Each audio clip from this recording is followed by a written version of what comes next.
ഏതൊരു പ്രസ്ഥാനമായാലും അത് ഒരു ചെറിയ പ്രസ്ഥാനമാകട്ടെ, ഒരു വലിയ പ്രസ്ഥാനമാകട്ടെ, ഒരു മാക്രോ ഓർ മൈക്രോ കുടുംബത്തെ നമുക്കൊരു മൈക്രോ ഓർഗനൈസേഷനായിട്ട് കണക്കാക്കാം. ഒരു ചെറിയ അപ്പൻ, അമ്മ, മക്കൾ, പേരക്കിടാങ്ങൾ, മരുമക്കൾ, ഇങ്ങനെയൊക്കെ അടങ്ങിയ, ഇന്നത്തെ കാലത്ത് പറഞ്ഞാൽ 2 കുഞ്ഞുങ്ങളാണെങ്കിൽ 2 കുഞ്ഞുങ്ങളും അപ്പനും അമ്മയും, പിന്നെ ഒരു വിവാഹം കഴിച്ച് ഇന്നവരങ്ങ് പോകും. അതുകൊണ്ട് പഴയതുപോലെ കുടുംബം അങ്ങനെ വലുതായി ഒരു സ്ഥലത്തിരിക്കുന്നില്ല. പക്ഷെ അതിനൊരു നേതൃത്വം ആവശ്യമാണ്. അതെ, ആ നേതൃത്വത്തിലുള്ള ആളിൻ്റെ വ്യക്തിപരമായ സ്വഭാവ ഗുണവും നേതൃത്വ കഴിവും അതിനോട് മറ്റുള്ളവർ പ്രതികരിക്കുന്ന രീതിയും അതാണ് ആ പ്രസ്ഥാനത്തെ വിജയിപ്പിക്കുന്നത്. എത്ര ശക്തനായ നേതാവായിരുന്നെങ്കിലും അനുയായികളാരും പ്രതികരിക്കുന്നവരല്ലെങ്കിൽ വലിയ പ്രയാസമാണ്. ശക്തനായ നേതാവായതുകൊണ്ട് കുറേയൊക്കെ അദ്ദേഹം സഹകരിപ്പിക്കും, എങ്കിലും അവിടെ വലിയൊരു സ്ട്രെയിനുണ്ട്. ഒരു നല്ല റിലേഷൻഷിപ്പല്ല. ഒരു നാച്ചുറൽ റിലേഷൻഷിപ്പ് എന്ന് പറയുന്നത്, ഒരു ലീഡർഷിപ്പ് എന്ന് പറയുന്നത് സ്വാഭാവികമായി അങ്ങ് പ്രതികരിക്കുകയാണ്.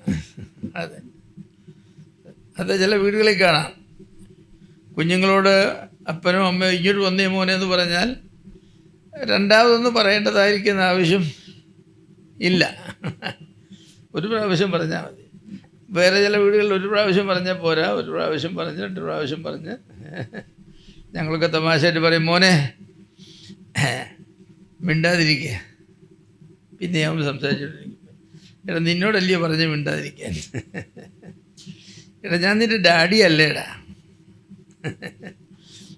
നീ മിണ്ടാതിരുന്നില്ലെങ്കിൽ ഞാൻ ഇറങ്ങിപ്പോകും കേട്ടോ.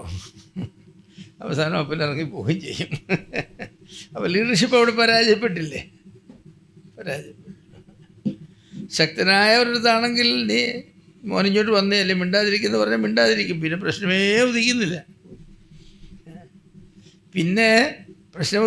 പ്രശ്നം അവൻ മിണ്ടിയാൽ അവൻ്റെ ജീവിതകാലത്ത് ഒരിക്കലും അനുവാദമില്ലാതെ മിണ്ടാത്തതായിരിക്കുന്ന നിലയിൽ ഈ നേതൃത്വം അവനെ കൊണ്ടുവരും. അതിനാണ് നേതൃത്വം എന്ന് പറയുന്നത്. എൻ്റെ അപ്പച്ചന് ശക്തനായ ഒരു നേതാവായിരുന്നു.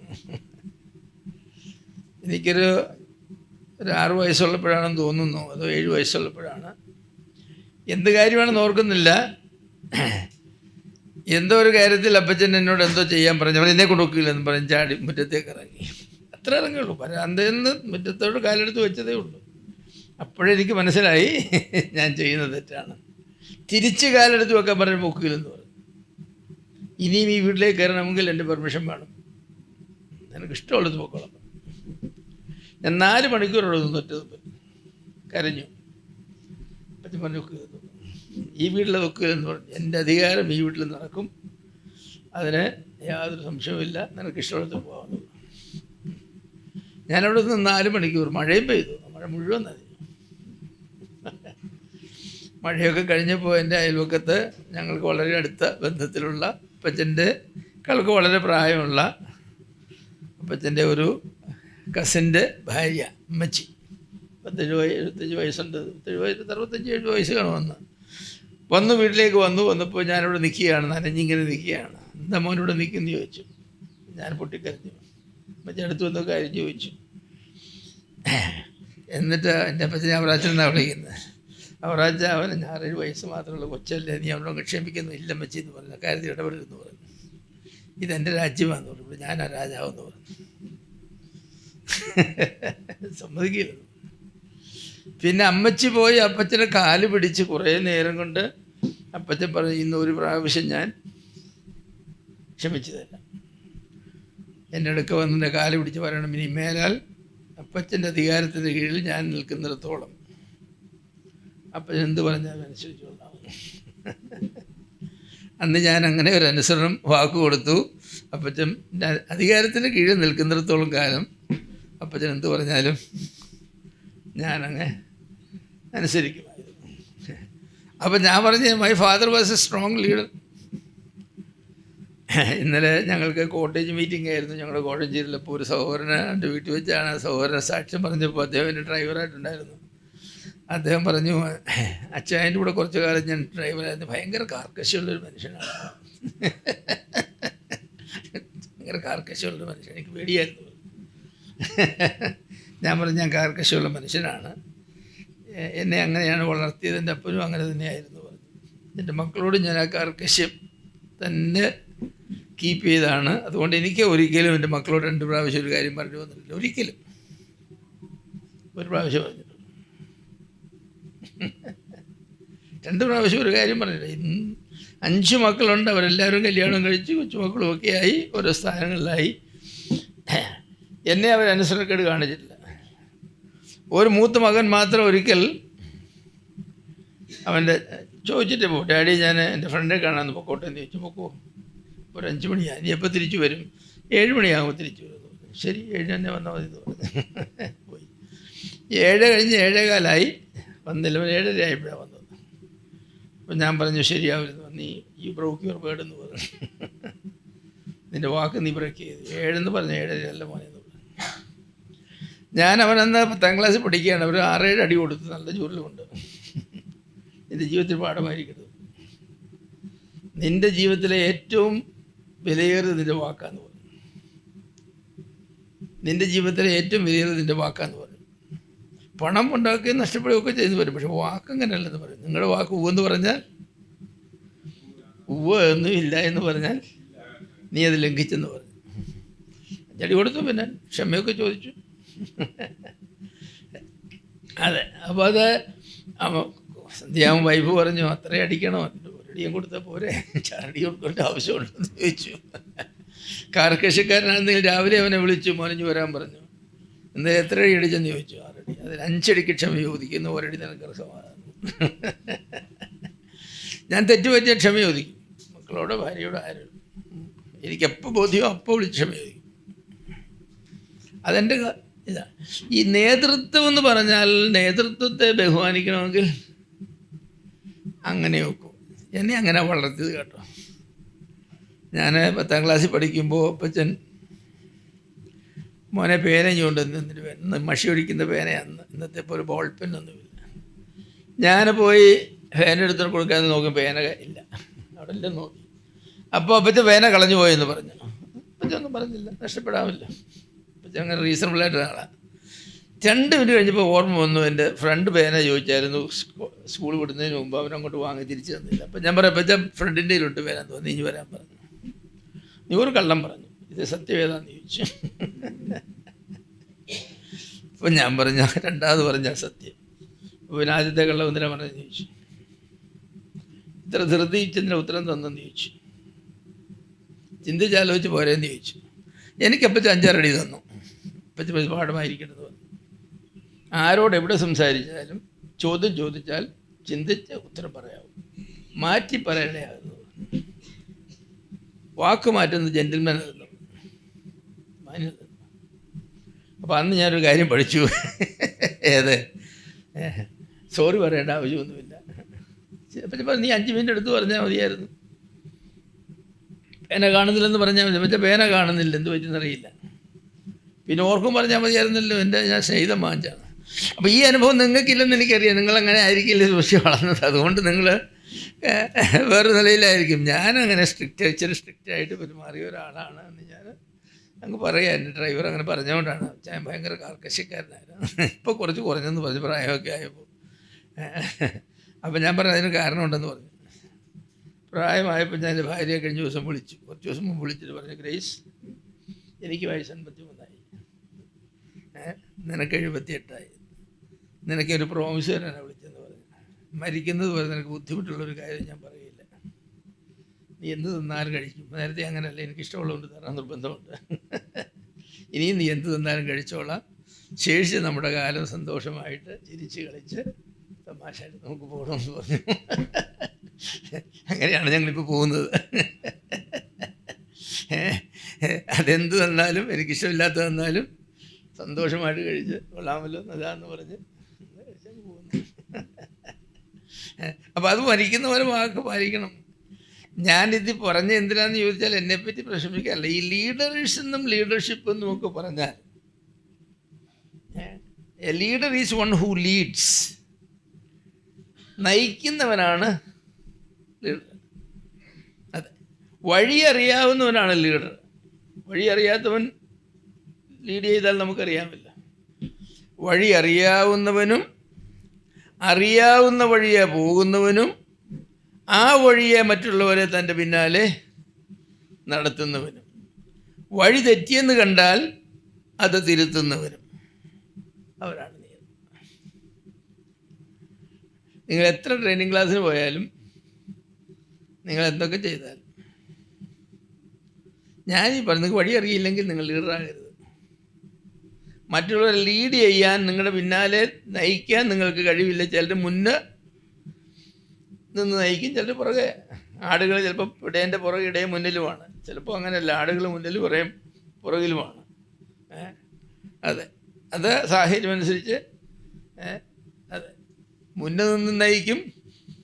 അതെ, ചില വണ്ടികൾക്ക് പിന്നിലാണ് എഞ്ചിന്. ട്രെയിനൊക്കെ നോക്കുമ്പോൾ അറിയാം, ചില ട്രെയിൻ വലിയ കയറ്റത്ത് പോകുമ്പോൾ ചിലപ്പോൾ മുന്നിലും പുറകിലും കാണും. ചിലപ്പോൾ മുന്നിലേ കാണും, ചിലപ്പോൾ പുറകിലാണുള്ളത്. അത് സാഹചര്യം അനുസരിച്ച് ലീഡർഷിപ്പിന് അങ്ങനെയൊക്കെ സ്വഭാവങ്ങളുണ്ട്. അപ്പോൾ വഴി അറിയാവുന്നവർ മറ്റുള്ളവരെ നമ്മുടെ പിന്നാലെ കൊണ്ടുവരാൻ കഴിവുള്ളവർ, ഈ പുറകെ കൊണ്ടുവരണമെന്നൊക്കെ പറയുമ്പോഴോ ഈ എൻ്റെ പുറകെ ഞാൻ കുറച്ച് ആളുകൾ വരേണ്ട ആവശ്യം അവർക്ക് തന്നെ വല്ല ആവശ്യമുണ്ടോ? എൻ്റെ മക്കൾക്കുണ്ട്, എനിക്ക് എൻ്റെ അപ്പന് പുറകെ പോകേണ്ട ആവശ്യമുണ്ടായിരുന്നു. കാരണം ഞാൻ അപ്പനാണ് എനിക്ക് 3 നേരം ആഹാരം തരുന്നത്, എനിക്ക് ഫീസ് തരുന്നത്, എൻ്റെ വസ്ത്രം തരുന്നത്. അപ്പനനുസരിച്ചല്ലേ പോകും. ആ സമയത്ത് എൻ്റെ കയ്യിലില്ല വേറൊന്നും. അതെ, അപ്പോൾ ഞാൻ I better obey my father. അതുകൊണ്ട് എന്ത് പറഞ്ഞാലും അപ്പച്ചൻ പറഞ്ഞ ഒരു കാര്യം മാത്രം ഞാൻ ബുദ്ധിയോടെ അവോയ്ഡ് ചെയ്തു. ഞാൻ കർക്കശക്കാരനായിരുന്നു പറഞ്ഞല്ലോ. ഒരു കേസ് അപ്പനെ എത്താടുത്തിരിക്കുമ്പോൾ മീനില്ലേ അമ്മയെന്ന് ചോദിച്ചു. ഇല്ല ഇല്ല, ഒന്നില്ല, ഇന്ന് മീനില്ല, എടുത്തോടൊപ്പം എനിക്ക് വേണ്ടെന്ന് പറഞ്ഞു. അപ്പച്ചൻ എടുത്തോടൊക്കെ ഞാൻ മരയ്ക്കകത്ത് കൂട്ടിയേക്കാൻ പറഞ്ഞു, ചോദിച്ചാലും കൊടുക്കരുത്. ഞാനത് പറഞ്ഞ് എന്തിനാന്ന് ചോദിച്ചാൽ അങ്ങനെയൊക്കെ പറഞ്ഞ് അമ്മ ചിലപ്പോൾ ഒരു ഓംലെറ്റ് വല്ലതും ഉണ്ടാക്കി കൊടുത്തരും, അതിന് വേണ്ടിയാണ് പറഞ്ഞത്. അപ്പച്ചൻ പറഞ്ഞു വേണ്ടെന്ന് പറഞ്ഞു. രാവിലെ എഴുന്നേറ്റു. അപ്പച്ചൻ സ്കൂളിലേക്ക് പോകുക, ടീച്ചറാണ്, ഞാനും സ്കൂളിലേക്ക് പോകും. അപ്പച്ചൻ്റെ ഒരുങ്ങി ഇവിടെ വേടാന്ന് പറഞ്ഞു. നിനക്ക് മീനില്ല, ആഹാരം കഴിക്കാൻ ഒക്കില്ലെന്ന് ചോദിച്ചു. ചില സാഹചര്യങ്ങളിലൊക്കെ കഴിച്ചത് വരുമെങ്കിലും എനിക്ക് മീനുണ്ടെങ്കിൽ ഇഷ്ടമെന്ന് പറഞ്ഞു.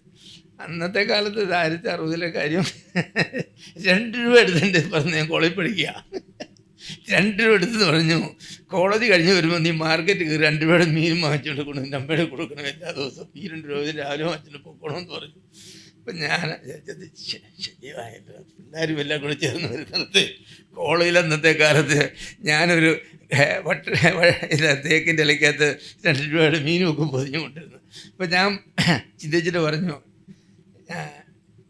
എല്ലാവരും എൻ്റെ അടുക്കിലേക്ക് വരണമെന്ന് പറഞ്ഞു. എല്ലാവരും വന്നു. എനിക്കൊരു പ്രധാന അനൗൺസ്മെൻറ്റ് നടത്താനുണ്ട്, സദ്യയോടെ കേൾക്കണമെന്ന് പറഞ്ഞു. അപ്പം ഞങ്ങളിങ്ങനത്തെ വാചകം, എന്താണ് കേൾക്കട്ടെ നിൻ്റെ അനൗൺസ്മെൻറ്റ് എന്ന് പറഞ്ഞു. കോളേജ് വിദ്യാഭ്യാസം കഴിയുന്നവരെ മത്സ്യം കൂട്ടുകയും ഇല്ല വാങ്ങുകയില്ലെന്ന് പറഞ്ഞു. അന്ന് 3 കൊല്ലമുണ്ട്. കോളേജ് വിദ്യാഭ്യാസം കഴിയുന്നത് വരെ ഞാൻ മത്സ്യം കൂട്ടുകയോ മത്സ്യം വാങ്ങുകയോ ചെയ്യില്ല എന്ന് ഇതിനാൽ പ്രഖ്യാപിച്ചുകൊള്ളുന്നു എല്ലാവരുടെയും അറിവിലേക്ക്. അപ്പം ഇതിനൊന്നും പറഞ്ഞില്ല. വീട്ടിലെ സദ്യകൾ നടക്കും, വിരുന്നുകാർ വരും, അമ്മ പറയും മോനെ കാൽപ്പിച്ച് വരാം, ഒരു കഷ്ണം കഴിക്കുമ്പോൾ ഇല്ല, കോളേജിൽ പഠിത്തം കഴിയുന്ന അന്ന് കഴിക്കാമെന്ന് പറഞ്ഞു. അന്നേ കഴിച്ചുള്ളൂ കേട്ടോ, എവിടെ പോയാലും. അപ്പോൾ എൻ്റെ ഈ കാർക്കശ്യം, എൻ്റെ അപ്പച്ചൻ്റെ കാർക്കശ്യം പോലെ എനിക്കും കാർക്കശ്യങ്ങളുള്ള ഒരാളായിരുന്നു. എല്ലാ കാര്യങ്ങൾക്കും അങ്ങനെയായിരുന്നു. ടീച്ചേഴ്സിൻ്റെ അടുക്കലും കാർക്കശ്യമുണ്ട്, വീട്ടിലും കാർക്കശ്യമുണ്ട്, കടക്കാരുടെ അടുക്കലും കാർക്കശ്യമുണ്ട്, എല്ലായിടത്തും കാർക്കശ്യമാണ് ജീവിതത്തിൽ.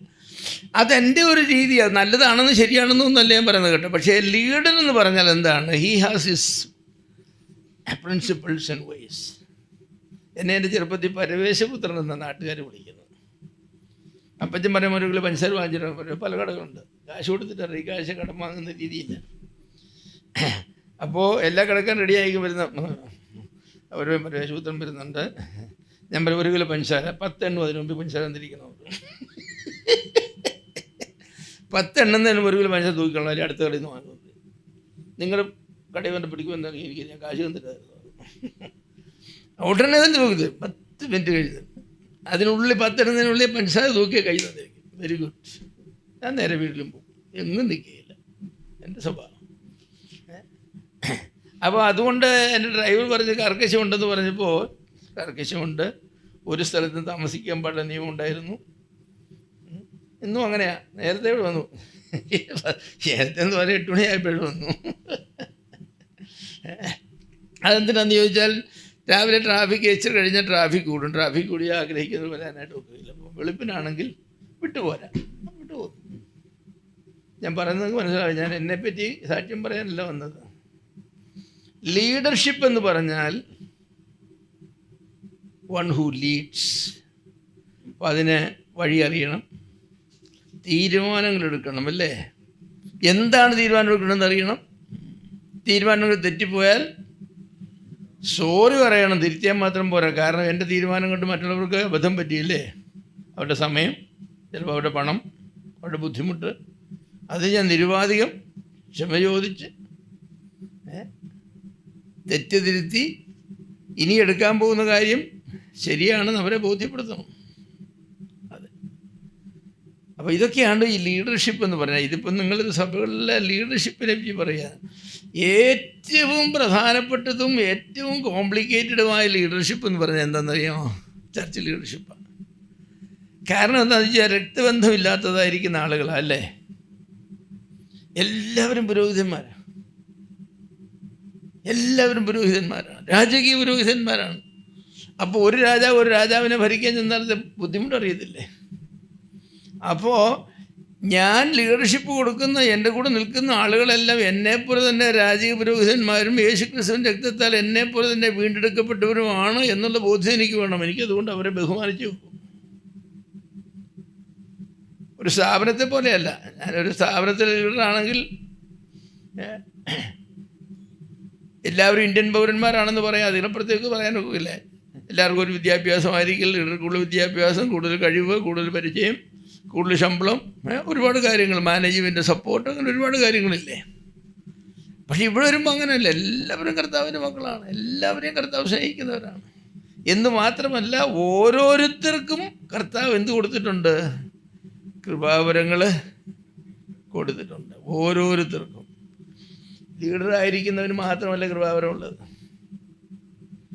ഉപദേശിപ്പാൻ കൃപാവരമുള്ളവനാണ് ലീഡറെങ്കിൽ ഉപദേശിപ്പാൻ കൃപാവരമുള്ള 4-5 പേർ അവിടെ ഇരിപ്പുണ്ടായിരിക്കും. ഒരുപക്ഷെ കുറേ കഴിയുമ്പോൾ അവരായിരിക്കും ഈ ലീഡറേക്കാൾ മെച്ചമായിരിക്കുന്ന ഉപദേഷ്ടാവ് ട്രെയിൻ ചെയ്ത് വരുമ്പോൾ. അപ്പം അത് മുന്നമേ കാണണം, അത് മുന്നമേ കാണണം. ഒരാളുടെ ലീഡർഷിപ്പ് സക്സസ് ആണോ എന്ന് എങ്ങനെ അറിയുന്നത്? ഒരാളുടെ ലീഡർഷിപ്പ് സക്സസ് ആണോ എന്നറിയുന്നത് ഏത് ഏറിയയിലാണോ ആ ഏറിയയിൽ. Maximum development of a man's ability with minimum strain and effort. കുറഞ്ഞ ഇൻവെസ്റ്റ്മെൻറ്റ് കൊണ്ട് ഏറ്റവും പരമാവധി ഡെവലപ്മെൻറ്റ്. ആർക്ക് ലീഡർഷിപ്പ് കൊടുക്കുന്നുവോ ആ വ്യക്തികളിലുണ്ടാകണം. അവർക്ക് സ്ട്രെയിൻ വളരെ കുറച്ചേ ഉണ്ടാവും എന്ന് പറയാം. ബലം പ്രയോഗിച്ചൊന്നുമല്ല. ബലം പ്രയോഗിക്കേണ്ടടുത്ത് ബലം പ്രയോഗിക്കണം, പ്രോത്സാഹനം കൊടുക്കേണ്ടടുത്ത് പ്രോത്സാഹനം കൊടുക്കണം, അങ്ങനെ. പക്ഷെ മാക്സിമം ഡെവലപ്മെൻറ്റ്. അപ്പോൾ പ്രസംഗിക്കാൻ കഴിവുള്ള 10 പേര് സഭയിലുണ്ടെങ്കിൽ 10 പേരും ആരാകണം? പ്രസംഗികളാകണം. എല്ലാവരും ഒരുപോലെ ആവില്ല, കാരണം വ്യക്തിത്വത്തിലുള്ള വ്യത്യാസം പല കാര്യങ്ങളുണ്ട്. പാടാൻ കഴിവുള്ള 10 പേരുണ്ടെങ്കിൽ 10 പേരും പാട്ടുകാരാകണം. ശുശ്രൂഷിക്കാൻ കഴിവുള്ള 10 പേരുണ്ടെങ്കിൽ അവർ 10 പേര് ശുശ്രൂഷകന്മാരാണ്. കൊടുക്കാൻ കൃപാവരമുള്ള 10 പേരുണ്ടെങ്കിൽ അവർ പരമാവധി കൊടുക്കുന്നവരാണ്. അവർ തമ്മിൽ വ്യത്യാസം കാണും. ഒരാൾ ചിലപ്പോൾ 50% കൊടുത്തുള്ളെന്ന് വരും, ചിലപ്പോൾ ഒരാൾ 60% കൊടുക്കാൻ കഴിഞ്ഞെന്ന് വരും. അത് പല കാര്യങ്ങൾ അതിനുണ്ട്, പക്ഷെ കൊടുക്കുന്നതായിരിക്കും. അപ്പം ഞാനൊരു സക്സസ്ഫുൾ ലീഡറാണെന്ന് ചോദിച്ചാൽ എന്നോട് ചുറ്റിപ്പറ്റി നിൽക്കുന്നതായിരിക്കുന്ന ആളുകളുടെ കഴിവുകളെ ഞാൻ എത്രത്തോളം വളർത്തുന്നു. ഞാനെന്ന് പറഞ്ഞ ആളങ്ങ് പോയി കഴിയുമ്പോൾ ആ സ്ഥാനം ഏറ്റെടുക്കാനായിട്ട് എത്ര പേരെ ഞാൻ സന്നദ്ധരായി നിർത്തുന്നു ഓരോ ഫീൽഡിലും. അതാണ് ഒരു സക്സസ്ഫുൾ ഫാദറാണെന്നറിയുന്നത് എങ്ങനെയാണ്? ദൈവം എനിക്ക് തന്നതായിരിക്കുന്ന മക്കളെല്ലാവരും ദൈവം അവർക്ക് കൊടുത്തതായിരിക്കുന്ന കഴിവുകൾ ഡെവലപ്പ് ചെയ്തവരായി, കുടുംബനായകന്മാരായി, ഉത്തരവാദിത്വ ബോധമുള്ളവരായി, വിശ്വസ്തമായി ജോലി ചെയ്യുന്നവരായി, പണം ഹാൻഡിൽ ചെയ്യുന്നതിൽ, മക്കളെ വളർത്തുന്നതിൽ, ഭാര്യയെ സ്നേഹിക്കുന്നതിൽ, എല്ലാ കാര്യങ്ങളിലും. അതാണ് ഞാൻ സക്സസ് ആണെന്ന് അറിയുന്നത്. ഒരുത്തൻ കള്ളുകുടിയനായി പോയി, വേറൊന്നും അങ്ങനെ പോയി, വേറൊരുത്തൻ ഡ്രഗ്സ് അടിച്ച് നടക്കുന്നു, വേറൊരുത്തൻ പഴക്കാളിയായി നടക്കുന്നു, ഒരുത്തൻ ജയിലിൽ കിടക്കുന്നു. ഞാൻ സക്സസ്ഫുൾ ലീഡറാണോ? ഇനി എല്ലാവരും നല്ല പിള്ളേരാണ്, പക്ഷെ ഒന്നും വാതറക്കത്തില്ല. നമ്മളെ പഠിച്ചല്ല ഇങ്ങനെ. ഞാൻ നല്ല ലീഡറാണോ? ലീഡറല്ല. എൻ്റെ പിള്ളേർക്ക് എല്ലാവർക്കും തന്നെ ദൈവം പ്രസംഗിക്കാനും ഒക്കെയുള്ള കൃപാവരങ്ങൾ കൊടുത്തിട്ടുണ്ടെങ്കിൽ അവരെല്ലാവരും പ്രസംഗികളാകണം. എല്ലാവർക്കും കൊടുത്തിട്ടുണ്ടെങ്കിൽ അതാകണം. അതിൻ്റെ ഉത്തരവാദിത്വം. അതെ, എൻ്റെ ഭാര്യയ്ക്ക് പാചകം ചെയ്യാനുള്ള കഴിവുണ്ട്, എൻ്റെ പെൺപിള്ളേർക്കെല്ലാം പാചകം ചെയ്യുക എന്ന് പറഞ്ഞൊരു കൃപാവരെന്തെങ്കിലും കൊടുത്തിട്ടുണ്ടെന്ന് അറിയില്ലെങ്കിലും അത് സൽക്കാരം എന്ന് പറഞ്ഞൊന്നുണ്ടല്ലോ. അപ്പോൾ അവരെല്ലാവരും ആരാകണം? എൻ്റെ ഭാര്യയേക്കാൾ ബെറ്റർ കുക്സ് ആകണം. മമ്മി കറി വെക്കുന്നതിനേക്കാൾ ആളുകൾ പറയണം, റൈസ് ഉണ്ടാക്കുന്നതിനേക്കാൾ ഒട്ടും മോശമല്ല ജവാനം കൈക്കുണ്ടാക്കിയാലും എന്ന് പറയണം. അതെ, അതാ. അപ്പം ഞാനിതുപോലെ ഇനോഗ്രേറ്റ് ചെയ്യാനല്ലേ വന്നിരിക്കുന്നത്. അപ്പം ഞാൻ നിങ്ങൾക്ക് തരുന്ന ഒരു ബേസ്, ഉറങ്ങരുത്. ഉറങ്ങുന്നവരെ ലീഡർഷിപ്പിൽ കൊള്ളൂല്ല. അതെ, സ്ലീപ്പി ലീഡർ എന്ന് പറഞ്ഞാൽ എന്നെ ലീഡറാണ്. അപ്പോൾ ഉറങ്ങുന്നവർ കണ്ടാൽ ഞാൻ നിങ്ങളുടെ മര്യാദയ്ക്ക് പോലെ നിങ്ങൾ വീട്ടിലെങ്ങാണ് വരുന്ന പോലെ ആടിനെത്തി പുല്ല് പറിച്ച് കൊടുക്കുമോ, എന്തെങ്കിലും ഗുണം വരുന്ന കാര്യങ്ങൾ ചെയ്യും. ഇവിടെ വന്നിരുന്ന അതിന് വീട്ടിൽ കിടന്നുറങ്ങില്ലല്ലോ. പൗലോസ് ചോദിച്ചല്ലോ, നിങ്ങൾക്ക് തിന്നാനും കുടിക്കാനും അതിൻ്റെ കൂട്ടത്തിൽ നിങ്ങൾക്ക് ഉറങ്ങാനും വിശ്രമിക്കാനും വീടില്ലയോ?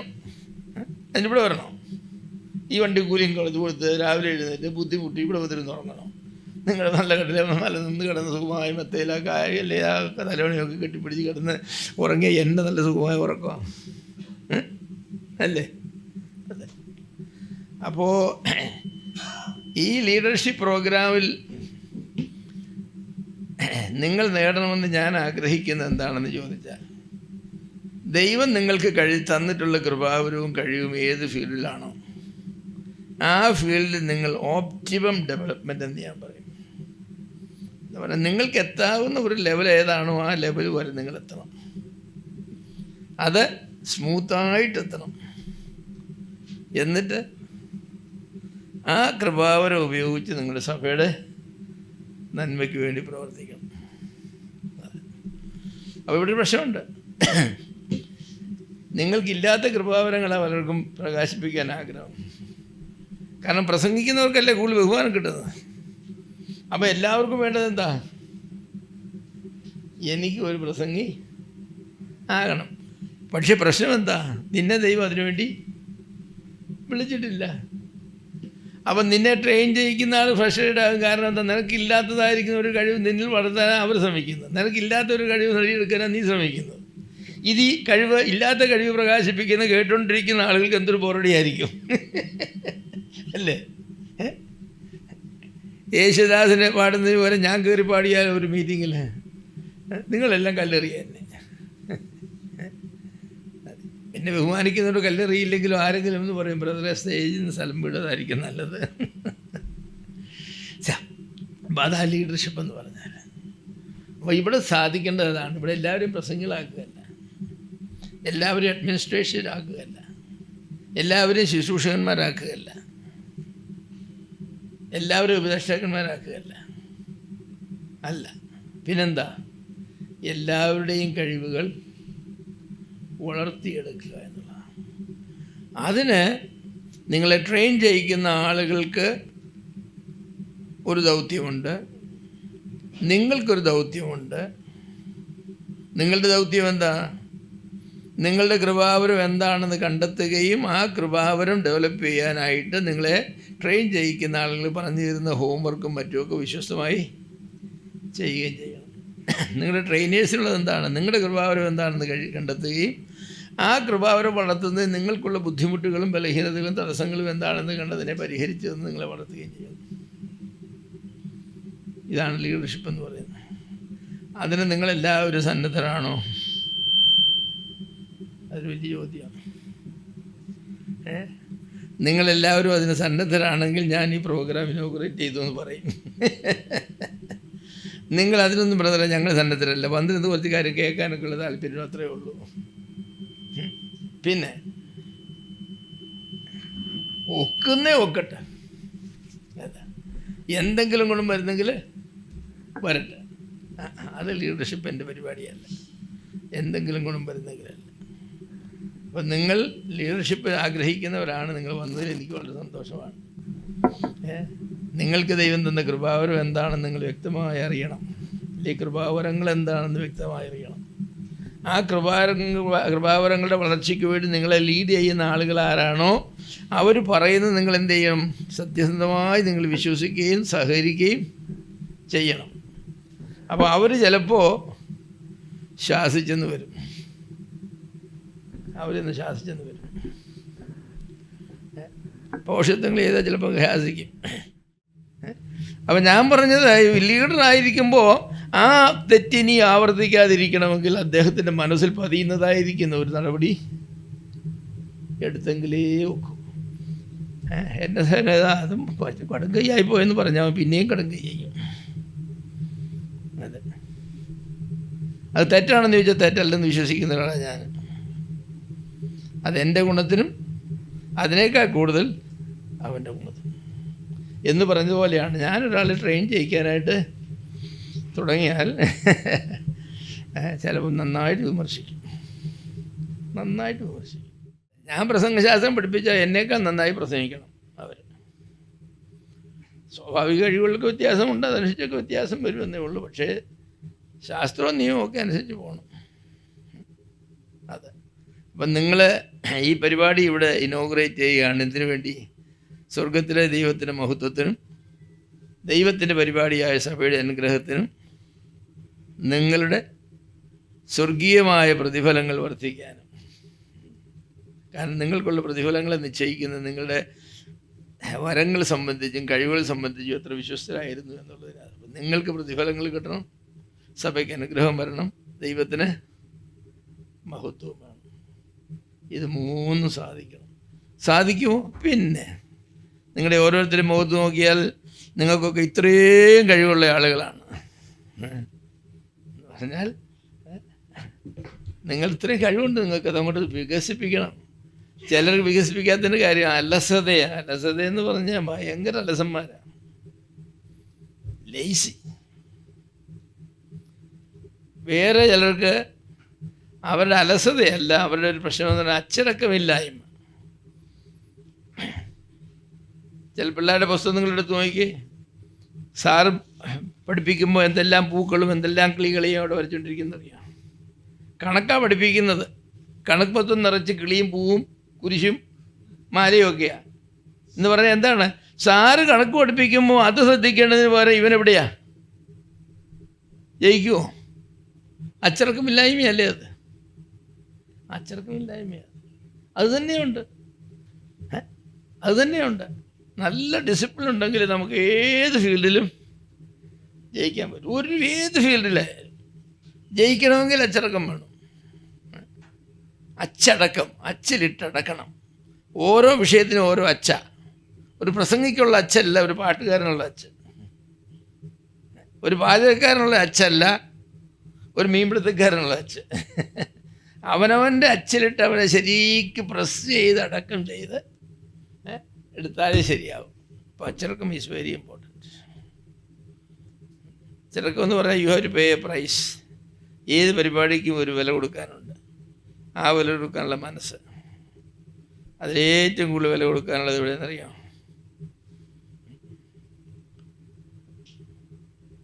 ഒരു നല്ല പ്രസംഗം ചെയ്യണമെങ്കിൽ 40 മണിക്കൂറെങ്കിലും വേണമെന്നാണ് സ്പർജൻ പറഞ്ഞത്. സ്പർജൻ പ്രസംഗിലെ പ്രഭുവാണ്. അദ്ദേഹം പറഞ്ഞ അതുവരെ പഠിച്ചിട്ടില്ലാത്തൊരു വേദഭാഗം എടുത്ത് പച്ചയ്ക്ക് വേദഭാഗം എടുത്ത് ആ വേദഭാഗത്തിൽ നിന്ന് ഒരു പ്രസംഗം തട്ടിക്കൂടണമെങ്കിൽ 40 മണിക്കൂർ വേണമെന്ന് പറഞ്ഞു സ്പർജന്. പിന്നെ ഒരുപാട് പഠിച്ചു കഴിഞ്ഞത് കൊണ്ട് പല സമയമായിട്ട് 10-30 മണിക്കൂർ ഓൾറെഡി ആ വേദഭാഗത്തെക്കുറിച്ച് പഠിക്കുകയും നോട്ടും അവിടെ ഇവിടെയൊക്കെ കുറിച്ച് വെച്ചിരിക്കുന്നത് കൊണ്ട് 10 മണിക്കൂറിൻ്റെ പ്രസംഗം തയ്യാറാക്കാം. അപ്പോഴും അതിൻ്റെ പിന്നിൽ എന്തുണ്ട്? ഈ 40 മണിക്കൂറുണ്ട്. നമ്മളൊക്കെ 2 മണിക്കൂറും 15 മിനിറ്റും കൊണ്ടൊക്കെ അല്ലേ ഒരു പ്രസംഗം തയ്യാറാക്കി ഞായറാഴ്ച വന്ന് പ്രസംഗിക്കുന്നത്. എത്ര ശതമാനം ആളുകൾ ശ്രദ്ധിക്കുന്നുണ്ട്? കഴിഞ്ഞ ആഴ്ച എന്താ പ്രസംഗിച്ചതെന്ന് ഈ ആഴ്ച എന്ന് ചോദിച്ച് ഒരുത്തന്നെ മനസ്സിൽ പോലും കാണുകയില്ല. കാരണം എന്താ? ശ്രദ്ധിക്കാനൊന്നും ഇല്ലായിരുന്നില്ല. നമുക്കും അറിയാം നമ്മൾ അതിനെ കൂടെ കിട്ടും. അങ്ങോട്ട് ഇടുന്നല്ല ഇങ്ങോട്ട് എടുക്കാനൊക്കെ ഒന്നും ഇടാതെ എടുക്കാനും പോവാം. പണം ഇടുന്ന കൊടുക്കുകയില്ലേ? കുടുക്കകത്തൊന്നുമല്ലോ ഇങ്ങോട്ട് പറഞ്ഞാൽ നമുക്ക് എന്ത് ചെയ്യണം? നേരത്തെ അങ്ങോട്ട് ഇട്ടിട്ടുണ്ടാവണം എന്ന് പറഞ്ഞ പോലെയാണ് ഏത് കാര്യത്തിൽ. Leadership means training brothers. It's A hard work. ഞാൻ മിക്കവാറും എല്ലാ ദിവസവും 10 അധ്യായം വായിക്കും. രാവിലെ 10 അധ്യായം. ഇന്നെനിക്ക് 10 അധ്യായം വായിക്കാൻ സമയം കിട്ടിയില്ല. 2 മണിക്ക് എഴുന്നേറ്റുള്ളത് 4 അധ്യായം വായിച്ചുള്ളൂ. 10 അല്ലെങ്കിൽ 12 അധ്യായം ഒരു വായിക്കും. എല്ലാ ദിവസവും വായിക്കും. ചില ദിവസങ്ങളിൽ വായിക്കില്ല. ഇതുപോലെങ്കിലും 2 മണിക്കോ 3 മണിക്കോ കൊണ്ടുപോഴൊന്നും വായിക്കില്ല. ബൈബിൾ വായിക്കാതെ ബൈബിൾ പ്രസംഗിക്കാൻ പോകും. ഇത്രേ ബൈബിൾ വായിച്ചിട്ട് തന്നെ എൻ്റെ പ്രസംഗം എനിക്ക് തന്നെ തൃപ്തിയല്ല.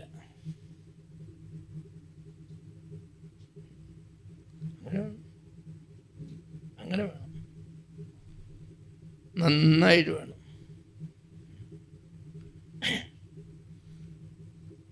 നിങ്ങളുടെയൊക്കെ ഭാര്യമാരെങ്ങനെയാണ് കറി ഉണ്ടാക്കി തരുന്നത് എനിക്കറിയില്ല. എൻ്റെ ഭാര്യ എനിക്ക് കറി ഉണ്ടാക്കി തരുന്നത് ഞാൻ പറഞ്ഞില്ല. ഇപ്പം ഞാൻ എന്തും കഴിക്കാമെന്ന് പറഞ്ഞിട്ടുണ്ട്.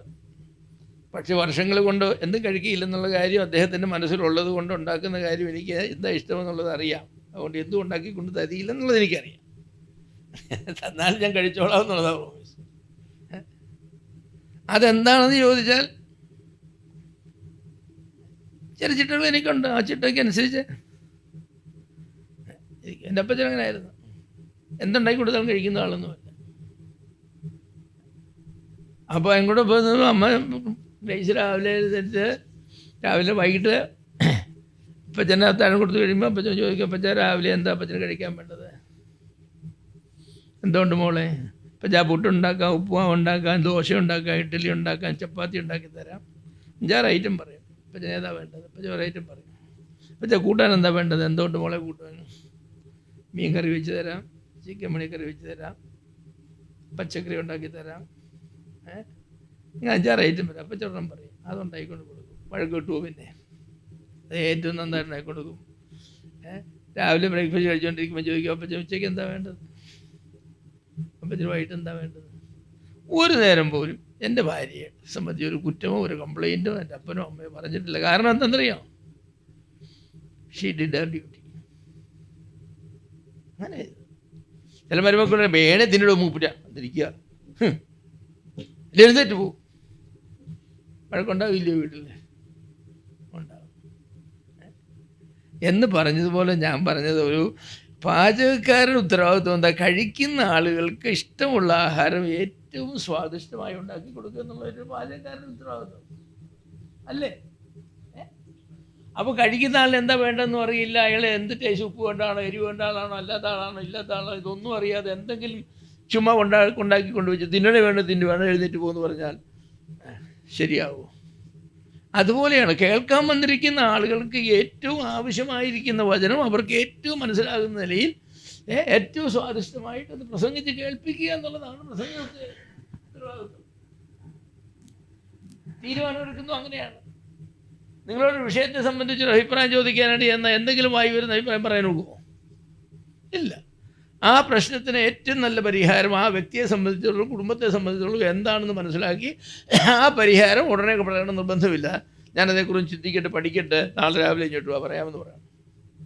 അന്നേരം അറിയാമെങ്കിൽ അത് പറഞ്ഞു കൊടുക്കണം അല്ലേ? അല്ലെ ഞാൻ 1-2 പേരോട് ആലോചിക്കട്ടെ ഇതേക്കുറിച്ച് എന്ന് പറയാനെന്താ? നാം ചെയ്യുന്ന ലീഡർഷിപ്പിലെ ഏതൊരു മേഖലയിലും എൻ്റെ പ്രിയമുള്ളവർ, you are a servant of people. ആളുകളെ ദാസന്മാരാണ്. അവരെ ദാസൻ എന്ന് പറഞ്ഞെന്നാ? സെർവൻ്റ് ഹുഡ് എന്ന് പറഞ്ഞെന്നാ? കർത്താവ് പറഞ്ഞ സെർവൻ്റ് ഹുഡ് എന്താന്ന്?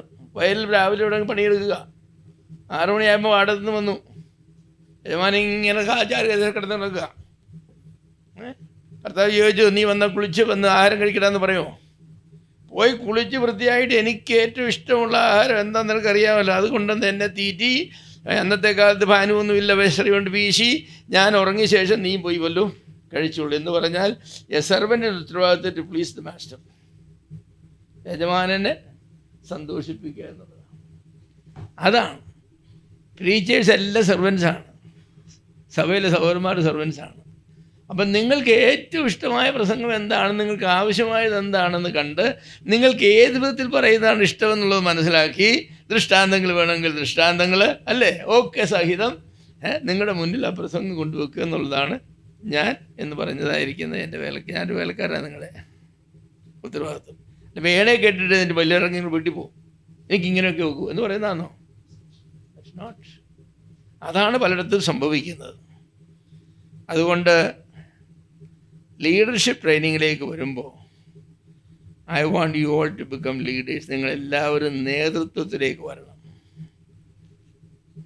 നേതൃത്വം എന്ന് പറഞ്ഞാൽ ഭരിക്കുക എന്നല്ല കേട്ടോ, നേതൃത്വം എന്ന് പറഞ്ഞാൽ നയിക്കുക എന്നാണ്. A leader is one who leads, not one who rules. Rules എന്ന് പറഞ്ഞാൽ തെറ്റൊന്നുമല്ല. റൂളെന്ന് പറഞ്ഞാൽ നിങ്ങൾ പേപ്പർ വാങ്ങാനായിട്ട് കടയിൽ ചെല്ലുമ്പം സാറ് അവിടെ കടക്കാരൻ ചോദിക്കില്ല, സാറേ റൂൾഡ് വേണോ പ്ലെയിൻ വേണോ?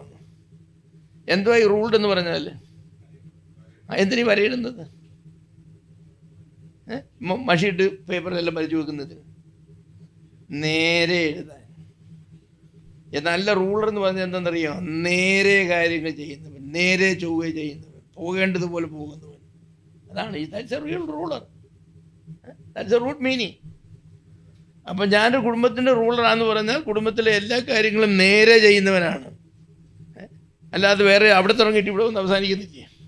ചിലർ പേര് എഴുതിയാലേ ഇങ്ങനെ പോകുന്നതാണ്. അങ്ങനെയല്ല, അങ്ങനെ എഴുതുന്നവർക്കാണ് ഈ റൂൾഡ്. അപ്പം നേരെ ചൊവ്വേ നന്നായി കാര്യങ്ങൾ ചെയ്യണം. ആരെന്തായാലും അതറിയണം. അങ്ങനെ ചെയ്യിക്കണം ആളുകളെ കൊണ്ട്.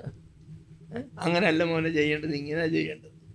നീ എന്തായി കാണിച്ച് വെച്ചിരിക്കുന്നത്? അവിടെ തുടങ്ങിയിട്ട് നീ ഇവിടെ ചെയ്യുമെന്ന് അവസാനിച്ചത്. അങ്ങനെയാണെന്ന് എഴുതേണ്ടത് അല്ല. ഇങ്ങനെ ചെയ്താൽ നേരെ 40 ലൈനാണ് 40 ലൈനും. That's A ruler. Optimum efficiency, അതുപോലെ തന്നെ മാക്സിമം യൂട്ടിലിറ്റി, ഏറ്റവും പ്രയോജനകരമായ നിലയിൽ മിനിമം എക്സ്പെൻസിൽ കാര്യങ്ങൾ ജയിക്കുന്ന ഒരാളാണ് ലീഡർ എന്ന് പറഞ്ഞാൽ. നിങ്ങൾ അങ്ങനെയുള്ള ലീഡേഴ്സ് ആയിരിക്കണം. ഒക്കുവോ സഹോദരന്മാരെ? ഒക്കുവോ? അതോ ഇത് കേട്ട് കഴിഞ്ഞപ്പോൾ ഞാൻ പോകാനോ എന്നെ കൊണ്ട് സാധിക്കുക? നിങ്ങളെ കൊണ്ട് ഒക്കും, പക്ഷേ അതിന് ചിലപ്പോൾ ബുദ്ധിമുട്ടുണ്ടില്ലേ? ഇപ്പം തന്നെ ബുദ്ധിമുട്ടില്ല, ഇതിന് പറഞ്ഞപ്പോഴേ ഉണ്ട്, ഇച്ചിരി ബുദ്ധിമുട്ടുണ്ട്. ആ ബുദ്ധിമുട്ട് നമുക്ക് സഹിക്കണം. എന്നിട്ട് എന്ത് ചെയ്യണം? നിങ്ങൾ പ്രസംഗിക്കുന്ന ആഴ്ച സഭയിൽ ഫുൾ അറ്റൻഡൻസ് ആയിരിക്കണം. നിങ്ങൾ ശ്രദ്ധിച്ചിട്ടുണ്ടെന്നറിയില്ല, ചിലർ പ്രസംഗിക്കുന്ന ആഴ്ചയിൽ ഫുൾ അറ്റൻഡൻസ് ഉണ്ട്. കാരണം എന്താണെന്ന് ചോദിച്ചാൽ അവർക്ക് അവരുടെ പ്രസംഗം നഷ്ടപ്പെടാൻ ഒക്കുകയില്ല. അയാളൊരു നല്ല പ്രസംഗിയായി എന്തെങ്കിലും കിട്ടാതിരിക്കുകയില്ല. അതുകൊണ്ട് ഫുൾ അറ്റൻഡൻസ് ഉണ്ട്. വേറെ ചിലർ പ്രസംഗിക്കുന്ന ആഴ്ചയിൽ ആരും കാണുമില്ല. പോയിട്ട് നീ മനുഷ്യ അതിനൊന്നും വചനം പഠിക്കാത്തവൻ എന്താ പ്രസംഗിക്കാൻ? വചനം പഠിക്കാത്തവൻ എന്താ പ്രസംഗിക്കുന്നത്? ഇല്ല. അപ്പം നിങ്ങൾ സഭയിൽ എഴുന്നേൽക്കുമ്പോൾ ഇന്ന് ആരാ പ്രസംഗിക്കുന്നത്? നിങ്ങൾ നേരത്തെ അനൗൺസ് ചെയ്യുമെന്ന് അറിയില്ല. ഞങ്ങളുടെയൊക്കെ സഭകളിലൊക്കെ നേരത്തെ അനൗൺസ് ചെയ്യും. അപ്പോൾ അനൗൺസ് ചെയ്താൽ ഞാൻ പറഞ്ഞില്ലേ, മത്തായിച്ചനാന്ന് പറഞ്ഞാൽ എന്നാ ഇന്ന് പോകുന്നില്ല, തിരുത്താഴവും കഴിഞ്ഞ് ഞാൻ ഇനി പോരും കേട്ടോ. എന്താവും മത്തായിച്ച പ്രസംഗം കേട്ടോണ്ടിരിക്കുക എനിക്ക് നോക്കില്ല. ഞാൻ ഇവരെ ഓൺലൈനിൽ കയറിക്കോളാം വേറെ സഭയുടെ. അങ്ങനെ പറഞ്ഞ് കയറുന്നുണ്ട്. അങ്ങനെയല്ല, മത്തായിച്ചൻ്റെ പ്രസംഗം മിസ് ചെയ്യാൻ പാടില്ല. അതെ, അങ്ങനെയുള്ള നല്ല പ്രസംഗികളായി അങ്ങനെയുള്ള ഏത് കാര്യം ചെയ്താലും, സങ്കീർത്തനം വായിച്ചാലും അങ്ങനെ തന്നെ. വള്ളിക്കും പുള്ളിക്കും വ്യത്യാസം വരാത്തതായിരിക്കുന്ന സങ്കീർത്തനം വായിക്കുമ്പോൾ ഇല്ലാത്ത വള്ളിയെല്ലാം ചേർത്തും ഉള്ള വള്ളിയെല്ലാം കളഞ്ഞുമോ വായിക്കുന്നെങ്കിൽ സങ്കീർത്തനം വായിച്ച് ദൈവത്തെ സ്തുതിക്കാൻ പോയിട്ട് കാര്യമുണ്ടോ? ഉണ്ടോ? ഒരാവശ്യമില്ല. കാരണം എന്താ? വചനത്തിലില്ലാത്തത് വചനത്തിലുള്ള വള്ളിയെല്ലാം കളഞ്ഞാൽ നീ വായിച്ചത്. വചനത്തില്ലാത്ത പള്ളിയും പുള്ളിയെല്ലാം ചേർത്താണ് വായിച്ചത്. അങ്ങനെ വായിക്കുന്ന പിന്നെ എന്നാ സങ്കീർത്തനത്തിൽ പറയുന്നത്? അപ്പം ഞാൻ പറയും, വായിക്കുന്നവരാരായാലും ശരി ഒരൊറ്റ തെറ്റ് വരാൻ അനുവാദമില്ല. ഒറ്റ തെറ്റ് വരാൻ അനുവാദം. സങ്കീർത്തന ശുശ്രൂഷ ചെയ്യുന്ന ആളൊരു 10 പ്രാവശ്യമെങ്കിലും ആ സങ്കീർത്തനം വീട്ടിൽ വെച്ച് വായിച്ചിട്ട് വേണം വരാൻ. അതെവിടെ വെച്ചാണത് ബ്രേക്ക് ചെയ്യേണ്ടത്? യഹോവ എൻ്റെ ഇടയനാകുന്നു പറഞ്ഞ യഹോവ എൻ്റെ ഇടയനാകുന്നു എന്ന് പറയണം. യഹോവൻ്റെ ഇടയനാകുന്നു എന്ന് പറയണം. എങ്ങനെ പറയണം? അത് എക്സസൈസ് ചെയ്ത് പറയണം. കേൾക്കുന്നവർക്ക് അതിൽ എഴുത്തുകാരൻ എവിടെയാണ് എംഫസിസ് കൊടുത്തതെന്നുള്ളത് വേണം. അപ്പം അതൊക്കെ കറക്റ്റായിട്ട് ചെയ്യണം. ഒന്നും ചെയ്യില്ല. ശരി സഹോദരന്മാരെ, ഞാനും കിട്ടാം. ഇനോഗ്രേറ്റ് ചെയ്യാനല്ലേ? ശരി, വല്ല ബട്ടണോ വല്ലതും ഉണ്ടായിരുന്നു, ഇടർന്ന് അടിച്ച് പാസ്സാക്കായിരുന്നു. അപ്പോൾ നിങ്ങളുടെ പാലക്കാട്, തൃശ്ശൂർ ജില്ലകളിലെ സഭകൾക്ക്, സഹോദരന്മാർക്ക് വേണ്ടിയുള്ള ഈ ലീഡർഷിപ്പ് ട്രെയിനിങ് പ്രോഗ്രാം ദൈവനാമഹത്വത്തിന് വേണ്ടിയും സഭകളുടെ അനുഗ്രഹത്തിന് വേണ്ടിയും നിങ്ങളുടെ വളർച്ചയ്ക്ക് വേണ്ടിയും സ്വർഗത്തിൽ നിങ്ങൾക്ക് ധാരാളം പ്രതിഫലം കിട്ടത്തക്കവണ്ണം ഇടയാകേണ്ടതിന് വേണ്ടിയും ഇവിടെ ഇനോഗ്രേറ്റ് ചെയ്തു, ഉദ്ഘാടനം ചെയ്തിരിക്കുന്നു എന്ന് ഞാൻ പ്രഖ്യാപിക്കുന്നു. ദൈവം നിങ്ങളെ അനുഗ്രഹിക്കും.